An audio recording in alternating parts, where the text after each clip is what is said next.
મને ખેડૂત કીધું કે મારે જવું જોઈએ, મારે એને ભેગું થવું જરૂરી છે, તો એ લોકો મારી ભેગા હોય તમારે મારી હારે આવવું જોઈએ, એથી મને ખબર પડે. પણ મેં તમને છોડ્યા કોઈ દી હું ગમે ત્યાં રાતે ફોન કરું તો હવે આવું ના કરતા. એમને તમે માથે લ્યો છે ખોટું છે મહેશભાઈ. મારે તો કેટલા ફોન આવ્યા છે અત્યારે, મને મગજ ખરાબ કરી નાખે. એમને તમે માથે લ્યો એ ખોટું છે.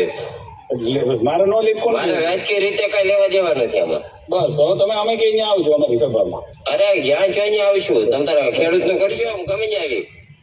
ચમચી નો કર.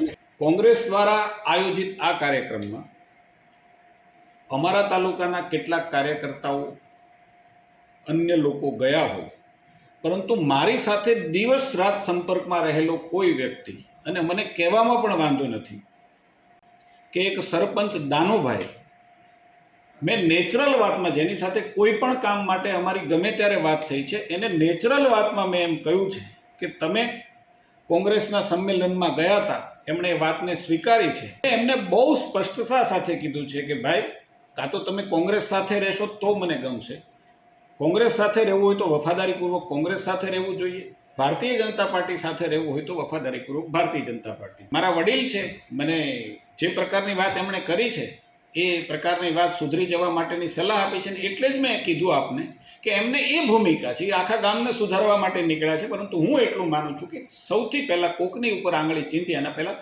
આપણી પર પણ એક આંગળી ઓટોમેટિક આવી જતી હોય છે.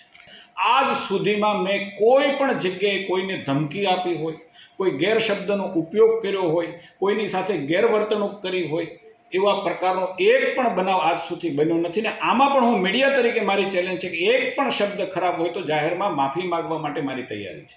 પરંતુ જે લોકો ખેડૂતને ભરમાવી આવી નાની નાની વાતો કરીને, રાયનો પર્વત કરીને પોતાની રાજનીતિ માત્ર જીવતી રાખવા માટેના પ્રયાસો કરે છે, એમને આપે પણ સમજવાની ખૂબ જરૂર છે. પ્રજા એમને સમજી ચૂકી છે, એટલા જ માટે એમને પ્રજાએ આ ભૂમિકા સોંપી.